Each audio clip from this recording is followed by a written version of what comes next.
Entrevista. En A Primera Hora, analizamos los hechos del momento junto a sus protagonistas. 8 de la mañana con 6 minutos, recta final en la primera hora y es el momento de hablar sobre el consenso por el empleo. Ayer se hicieron varias propuestas respecto a la posibilidad de una flexibilización laboral. Se discuten estos temas precisamente en esta mesa de consenso por el empleo. Allí han participado diferentes actores y para hablar sobre este tema estamos ya con Mónica Heller. Ella es integrante del directorio de la Cámara de Comercio de Quito. ¿Cómo está? Bienvenida, buenos días. Muchísimas gracias, buenos días. ¿Cómo está? Bienvenida. Bueno, quisiera iniciar preguntándole precisamente en qué consiste este consenso por el empleo. Ayer se instaló esta mesa en la que estuvieron dialogando, estuvieron autoridades como el ministro de Trabajo, Patricio Donoso, algunos asambleístas, empresarios. Cuéntenos, por favor. Muchísimas gracias por la invitación. Quisiera empezar por dar un contexto a la pregunta. La situación laboral del Ecuador es muy complicada. 5.7 millones de ecuatorianos hoy se encuentran entre el desempleo y el subempleo. Apenas 3 de cada 10 ecuatorianos tienen un empleo pleno, 2 de cada 10 mujeres tienen empleo pleno y 2 de cada 10 jóvenes tienen empleo pleno. Eso quiere decir que el tema laboral, que esta situación se tiene que volver un tema prioritario en el quehacer nacional. Para poder resolver el problema, no podemos seguir hablando en el lenguaje del pasado. La lucha de clases, la fricción, la confrontación, evidentemente no ha llevado a una situación laboral que le ayude al país y que le ayude a los ciudadanos. Entonces es muy importante sentarse a la mesa, olvidarse el dialecto y el diálogo del pasado, desprenderse de las cargas políticas, de las banderas, de los apasionamientos y encontrar fórmulas prácticas que le permitan al empleador más importante del país, que es el sector privado, porque es importante recordar que 9 de cada 10 empleos en el Ecuador los genera el sector privado. Es importante encontrar fórmulas que le permitan al sector privado reactivarse y volver a contratar. Pero con la actual ley laboral, con las restricciones, con toda la carga que eso implica, el empleador no se atreve, no ha dado ese paso y por ende tenemos unos números tan terriblemente preocupantes como los que he planteado. Ahora, usted nos está diciendo que hay que olvidar el pasado, desprenderse del tema de banderas políticas para encontrar algunas fórmulas para reactivar el empleo. ¿Cuáles son esas fórmulas que ustedes están planteando?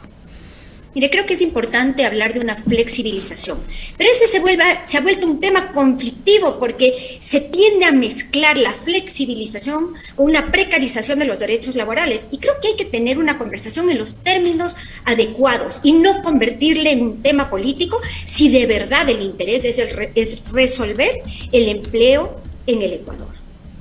Ahora, continúe, por favor, termine la idea, por favor. No podemos pretender que esta fórmula que tenemos hoy y que evidentemente no da resultados se convierta en el ejercicio permanente al futuro. Si hubiera sido una buena fórmula, tendríamos otros índices y otros resultados laborales, pero no los tenemos. Si apenas 3 de cada 10 ecuatorianos tienen empleo pleno, quiere decir que la fórmula que tenemos es una fórmula que no sirve para generar empleo. Razón por la cual necesitamos encontrar nuevas fórmulas, necesitamos encontrar opciones. Mire, acabamos de pasar 2 años muy difíciles. Y digo 2 años porque desde el 2019, con todas las movilizaciones sociales, la economía ha sufrido un retroceso importante. ¿Qué es lo que pasa en las empresas privadas? Porque hay que entender cómo funciona la mente y la práctica del empresario. Si su negocio no funciona, si no está vendiendo, si no está generando utilidades, se contrae.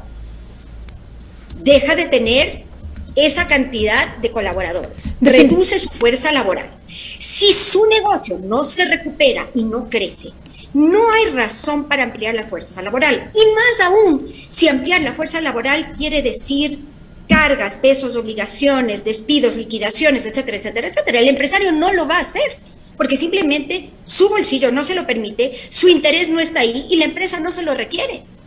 El contexto nos queda claro, señora Heller. Definitivamente la situación por la que atraviesa el país es compleja, se necesita reactivar, en eso coincidimos. Usted nos ha explicado y nos ha dicho un tema que no es desconocido, que es que 3 de cada 10 ecuatorianos no tienen un empleo pleno.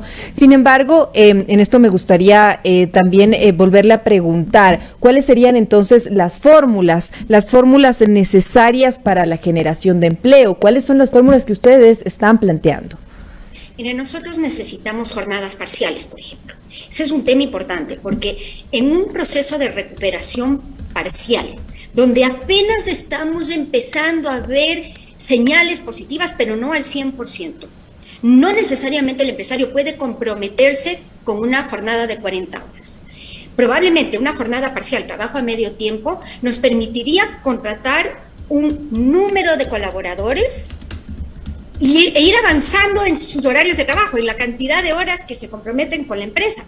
Pero si es de 0 a 40, probablemente no lo hacemos. Entonces, ese es un tema que creo que es muy importante explorar. Y nuevamente, estas son medidas para quienes están desempleados, no para quienes están empleados. Es decir, creo que es muy importante entender, y por eso la discusión, y por eso el no polarizar en temas políticos. Si queremos que esos 5.7 millones de personas que hoy no tienen empleo o empleo pleno puedan incorporarse a la fuerza laboral, probablemente esa es una buena alternativa, jornadas parciales o jornadas de fin de semana únicamente. O sea, encontrar algún punto en la mitad donde la carga para la empresa no sea tan grande y la obligación para la empresa no sea tan grande, pero que permita ir incorporando estos colaboradores de forma parcial y progresiva hasta que eventualmente, probablemente cuando haya una recuperación total de la economía, podamos hablar de jornadas completas. Ese es uno de tantos ejemplos, ¿no? Este es uno de los ejemplos. Usted nos está hablando del tema de las jornadas parciales. ¿Cuáles serían otro de los puntos que han tocado y que son de referencia y que estarían planteando también? Hay temas sensibles, pero le voy a dar un ejemplo. Uno de los problemas importantes, y hay que entender cómo funciona el empresario, porque este tema para el empresario no es un tema político ni es un tema de derechos laborales, es un tema práctico de operación de una empresa. Entonces, ¿qué pasa? En el Ecuador se ha vuelto muy difícil despedir un empleado, muy difícil. Usted, si le va a despedir por la vía regular, tiene que pagar indemnizaciones, liquidaciones, etcétera, etcétera. Es una carga importante.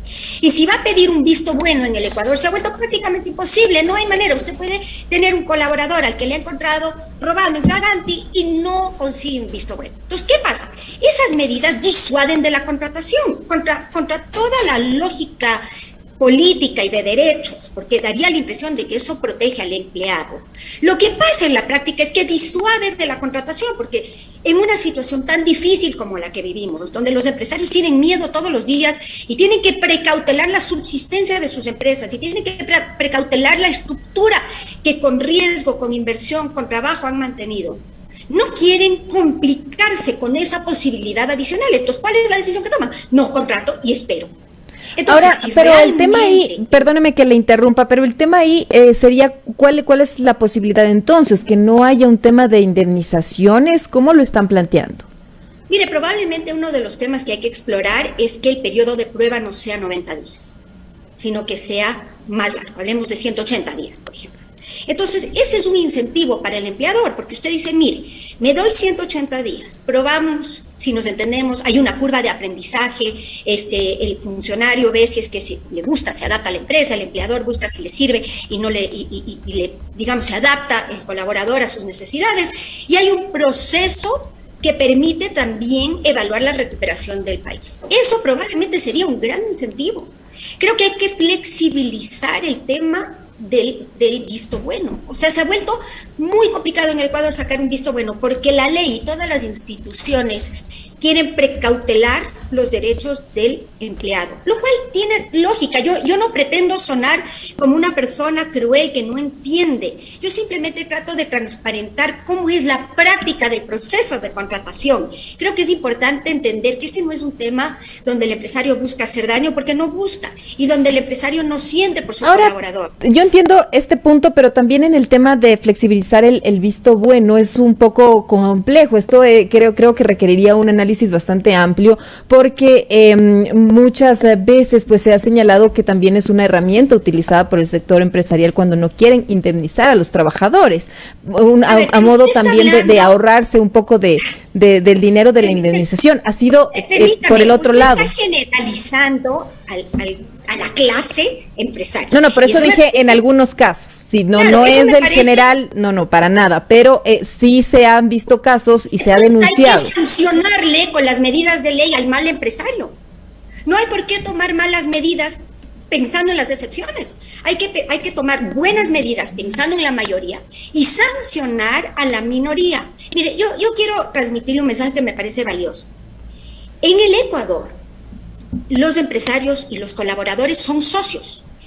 El 15% de utilidades que tienen derecho a reclamar los colaboradores les convierte en socios de la empresa. Por lo cual, lo que es bueno para la empresa es bueno para el colaborador, y lo que es bueno para el colaborador es bueno para la empresa. Hay una relación simbiótica, número uno. Número dos, el empresario le quiere a su colaborador. O sea, yo quisiera que ustedes, digamos, me permitan esta explicación, porque a veces daría la impresión de que es una relación diferente. Usted comparte más horas con sus colaboradores que con su familia. Usted depende de sus colaboradores igual que ellos dependen de usted. Hay una relación natural de mutuo interés y hay una relación de cariño en muchísimos de los casos. Yo no conozco un empresario que quiera despedir a un buen colaborador, porque tener un buen colaborador implica enseñarle, hay una curva de aprendizaje, hay un costo de oportunidad. Entonces yo no conozco un empresario que alegremente, porque sí, quiera despedir a un buen colaborador, y yo creo que ese es un mito del cual hay que desprendernos. El empresario quiere a sus colaboradores porque depende de ellos para su éxito, razón por la cual hablar de malos empresarios que toman malas decisiones no es razón para no tomar buenas medidas. Eso es igual que los médicos, igual que los profesores. Hay malos médicos, hay que castigarles. Hay malos profesores, hay que castigarles. A los malos empresarios hay que castigarles con las medidas de ley que corresponden y se aplican. Pero no es razón para tomar medidas que no son adecuadas, especialmente dada la coyuntura del país. Ahora, ¿cuál sería otro de los puntos que ustedes están planteando? Hemos hablado de 3 hasta el momento. Jornadas parciales, un tema de que se extienda el periodo de prueba de 90 a 180 días, que estaría también en análisis, que son temas y puntos que están ustedes conversando. Y que en este periodo pues no se pague la indemnización, es flexibilizar el tema del visto bueno. ¿Qué otros puntos se analizaron en esta mesa? Se ha hablado de varios incentivos, por ejemplo, para la contratación de los grupos más vulnerables, los grupos que más han sufrido en la pandemia, los grupos que se han mostrado más propensos a ser despedidos o a quedar sin trabajo, las mujeres, los jóvenes, los adultos mayores. Se están discutiendo posibilidades de incentivos especiales para esos grupos, para motivar la contratación, ojalá con una visión a largo plazo, pero por lo menos en una situación actual, donde, por ejemplo, mire un estudiante, una persona joven, si no tiene una jornada parcial, no puede estudiar y trabajar. ¿Y cómo podemos darle la oportunidad a una persona joven de adquirir experiencia si no puede trabajar parcialmente? Le obligamos a tomar una decisión, o estudia o trabaja. Y creo que ese es un tema que hay que subsanar. Debe poder estudiar y debe poder trabajar parcialmente. ¿Qué pasaría con el empleo joven en este tema que usted ha traído a colación? El tema, es muy conocido que en otros países pues hay un tema de flexibilizar precisamente en torno al trabajo joven, es decir, que los estudiantes puedan y tengan el tiempo de poder también generar ingresos sin que esto limite su capacidad de formarse. Correcto. Yo creo firmemente que esa debe ser una de las conclusiones y uno de los resultados de estas mesas de trabajo. Yo creo que es importante darle a nuestra juventud ese espacio y esa posibilidad. Porque además entran en un círculo vicioso donde si no tienen algo de experiencia no pueden tener un primer trabajo porque le piden juventud y experiencia. Entonces, si no abrimos ese espacio legal donde puedan estudiar y trabajar, se les conflictúa terriblemente la búsqueda de su primer trabajo. Y esa es una realidad que en el Ecuador se ve todo el tiempo. Entonces creo que una de las conclusiones importantes de estas mesas de trabajo debe ser permitir a la gente joven, digamos entre 18 y 28, 29 años, que tenga jornadas parciales donde pueda combinar su estudio y una práctica parcial de trabajo que le dé ingreso y que además le vaya formando para la búsqueda de trabajo posterior, ¿no?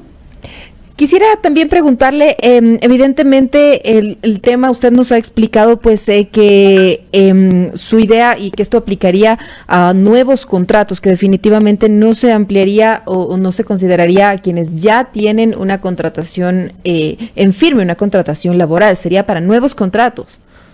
Mire, yo la parte política no recae sobre mí, ni sé cómo finalmente se aplicarán las conclusiones o los resultados de estas mesas de trabajo. Eso le corresponde al gobierno. Pero nuestra propuesta desde el sector privado es que en este momento tenemos 5.7 millones de desempleados. Desempleados o subempleados, ¿no? Perdón. ¿Cómo corregimos ese problema? Entonces, por supuesto, esta es una realidad diferente que la de aquellos que se encuentran en este momento en una situación de empleo pleno. Entonces, creo que probablemente sería importante, sería inteligente buscar un sistema diferenciado. Si lo va a poder hacer el gobierno o no lo sé, pero creo que finalmente esa es una de las consideraciones importantes. Ahora, esto, ustedes en lo que han podido dialogar con el ministro de Trabajo, ¿cuál sería por ahí el planteamiento de recoger estas ideas y de elaborar este documento? ¿Esto sería incluido en el proyecto que anunció el ministro de Trabajo, en el de la ley de oportunidades, o cómo se vería vinculadas todas estas alternativas y estas opciones que están dando desde el sector empresarial? Bueno, mire, ayer fue el lanzamiento de este ejercicio. El ministro se mostró muy abierto, se pronunció con un lenguaje que yo considero que fue un muy buen mensaje de un entendimiento de la situación y de una comprensión de las necesidades de ambas partes, porque este tiene que ser un proceso que le motive al empleador a dar trabajo, porque uno puede proponer cualquier cosa, pero si en la práctica no le motiva al sector privado, y si además no hay una situación colectiva de buenas condiciones para la empresa privada, no crecerá y no generará más trabajo.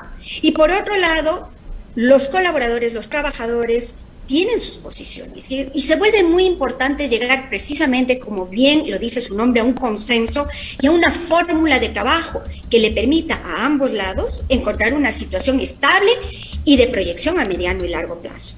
Ahora, hemos hablado precisamente de las opciones, las alternativas que está planteando el sector empresarial al gobierno para generar, para dinamizar el empleo, para que se abran nuevas oportunidades de empleo, es lo que usted nos ha venido comentando. Sin embargo, no se puede negar que definitivamente van a tener un tema también de una resistencia, sobre todo por el lado de los sindicatos, que muchas de las alternativas que ustedes están generando ya se han discutido en anteriores oportunidades y definitivamente han tenido una resistencia. ¿Cómo manejar este tema? ¿Se les va a incluir de alguna manera en las mesas? ¿Se va a socializar? ¿Qué es lo que se ha pensado por ese lado?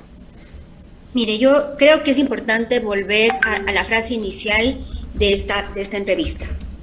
Las posiciones políticas son perjudiciales para llegar a una realidad económica que hoy es fundamental.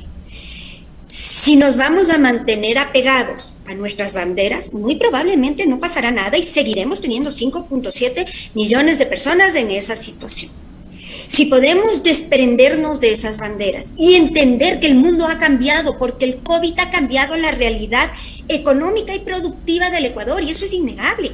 No podemos seguir manejándonos con las filosofías políticas y lenguajes del pasado en una realidad sobre la cual esa ya no aplica.